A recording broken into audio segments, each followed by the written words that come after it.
అమ్మ శవాన్ని వల్లకాటికి మోయడానికి నలుగురు కావలసిన వాళ్ళు కూడా లేని అనాథంరా నేను. నాకింత సహకరించిన నీకు యుద్ధం చేయకపోతే వాడి స్నేహితులు కాదురా, కాలాన్ని శాసించగల మేధావి నువ్వు. నువ్వు కన్నీళ్ళు పెట్టకూడదు. చీమ కొడితే అమ్మ అనే మానవ జన్మరామంది. ఆవిడ భవబంధాలు తెంచుకుని వెళ్ళిపోయినంత మాత్రాన అమ్మా అనే పదాన్ని నన్ను మర్చిపోమంటావా? భవబంధాలు ఇంకా తెగిపోలేదు భార్గవ.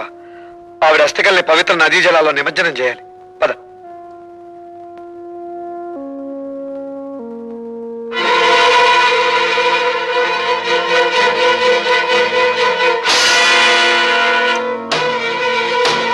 మొదటి ప్రపంచ యుద్ధం ఎందుకు వచ్చింది?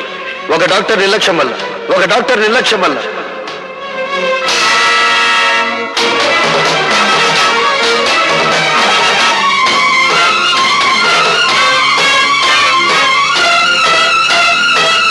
డాక్టర్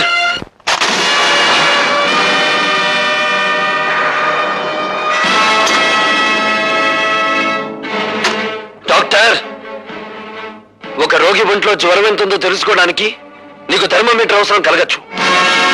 ఒక పేషెంట్ ఒంట్లోని రక్తపు పోటును రీడ్ చేయడానికి నీకు బీపీ అపారటస్ అవసరం ఉండొచ్చు. కానీ మా అమ్మను నువ్వే చంపావని చెప్పడానికి నాకు థర్మోమీటర్ అక్కర్లేదు, బీపీ అపారటస్ అంతకన్నా అవసరం లేదు. నీ ముఖానికి పెట్టిన చెమటే చెప్తుంది నువ్వు ఆ తప్పు చేశావు అని. మా అమ్మ కడుపులో నుంచి బయటపడ్డప్పుడు నేను ఎలా ఉన్నానో నేను చూడలేదు. కానీ బూడిదైపోయిన మా అమ్మ కడుపులో నుంచి బయటపడ్డ ఈ కత్తెరను చూశాను. దీన్ని నువ్వే ఆవిడ కడుపులో పెట్టి మర్చిపోయి కుట్లు కుట్టేశావు కదూ? నన్ను చంపద్దు. ఏ నీ ప్రాణం మీద నీకు అంత తీపిగా ఉందా? మనిషిని కాపాడటానికి నీ జీవితాన్ని ధారపోస్తానని మానవత్వ శాస్త్రం మీద ప్రమాణం చేసి వచ్చిన నువ్వు మాట తప్పావు. అందుకే నేను మానవత్వ పంచులు దాటి నలరూప రాక్షసుడుగా మారి మా అమ్మను అన్యాయంగా మట్టిలో కలిపిన నిన్ను మట్టిలో కలిపేస్తాను.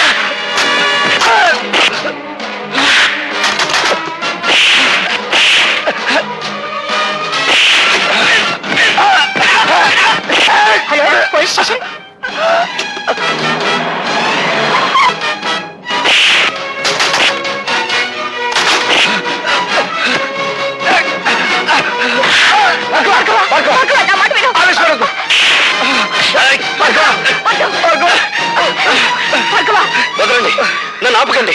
కనిపించే దేవుళ్ళు అనుకునే డాక్టర్లకే మచ్చ తెచ్చే నీచుడిని చంపనివ్వండి. నా తల్లిని అన్యాయంగా చంపిన వీడికి నన్ను శిక్ష వేయనివ్వండి.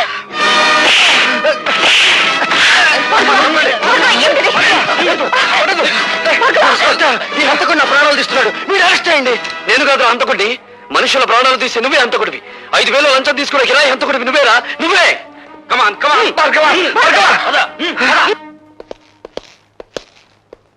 ఇన్స్పెక్టర్, ఆర్ఎస్ నర్సింగ్ హోమ్ లో ఎవరో డాక్టర్ ని హత్య చేయబోయారట. సార్, అతను అరెస్ట్ చేసి తీసుకొచ్చాం. పిలిపించు.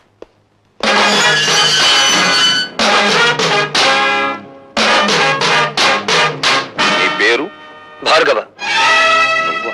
మీ అన్నయ్యను కాపాడినప్పుడు చట్టానికి చుట్టాన్ని, ఇప్పుడు చట్టానికి ముద్దాయిని. అంటే నువ్వు చేసింది నేరం కాదంటావా? చీఫ్ ఇంజనీర్ గారిని చంపుతున్న మనుషుల్ని ఒకప్పుడు కొట్టాను, ఇప్పుడు తప్పు చేసిన డాక్టర్ని కొట్టాను. అది నేరమైతే ఇది నేరమే. ఆపరేషన్ జరిగిన తర్వాత పేషెంట్ ప్రాణం పోతే అది హత్య కాదు. అంటే మనుషుల్ని చంపడానికి మీరు డాక్టర్లకి ఇచ్చిన లైసెన్స్ అది? మీకు నేరస్తుల్ని కొట్టడానికి లైసెన్స్ ఉన్నట్టే వాళ్ళకి మనుషుల్ని చంపడానికి లైసెన్స్ ఉంది. జడ్జీలకు దోషి ఎవరో నిర్దోషి ఎవరో తెలియకపోయినా శిక్ష వేసే లైసెన్స్ ఉంది. Am I correct? You are talking something nonsense. ప్రశ్నించడం ప్రజాస్వామ్యంలో ప్రథమ హక్కు, dear police officer. Of course. కానీ మూర్ఖంగా ప్రశ్నించడం ప్రజాస్వామ్యం కాదు. నీ తల్లిని డాక్టరే హత్య చేశాడనడానికి నిదర్శనం ఏమిటి? అందుకు సాక్షులు ఎవరు? నేనే. బేబీ, క్షమించండి డీసీపీ గారు, ఇది పోలీస్ స్టేషన్. నేను సాక్షిని, మీరు పోలీస్ ఆఫీసర్, అంతే. All right. ఇంతకీ ఏమిటి మీరు చెప్పే సాక్ష్యం? చెప్పే సాక్ష్యం కాదు, తెచ్చిన సాక్ష్యం. ఇదిగోండి కత్తిర. భార్గవ తల్లిగారికి ఆపరేషన్ చేసిన డాక్టర్ ఆమె కడుపులో వదిలేసిన కత్తిర. చూడండి. అందువల్లే ఆవిడ ప్రాణాలు పోయాయి.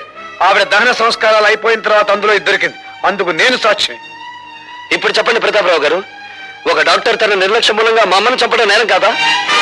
ఏమిటలా తెల్లబోయి చూస్తున్నారు? ఇంకా నన్ను ఓ సెక్షన్ ప్రకారం ఇక్కడ అరెస్ట్ చేసి ఉంచవచ్చునని ఆలోచిస్తున్నారా? ఒక పోలీస్ అధికారి మీద తిరగబడి మాట్లాడినందుకు సెక్షన్ 321 ప్రకారం ఇక్కడ అరెస్ట్ చేసి ఉంచవచ్చు. లేదు, తల్లిని చంపిన డాక్టర్ని హత్య చేయబోవడం నేరమేనని సెక్షన్ 306 ప్రకారం ఇక్కడే ఉంచవచ్చు. ఇన్స్పెక్టర్, భార్గవ్ మీద ఫైల్ చేసిన ఎఫ్ఐఆర్ తీసుకురా. మిస్టర్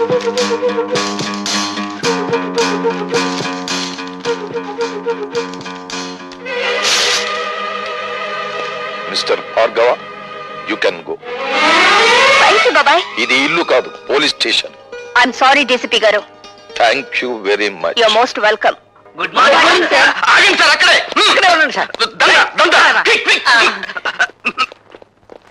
ఇంత అదృష్టవంతమైన మీకు ఈ దండ వేయకుండా అడుగు ఒక్క స్టెప్ కూడా ముందుకు వేయనివ్వను. సార్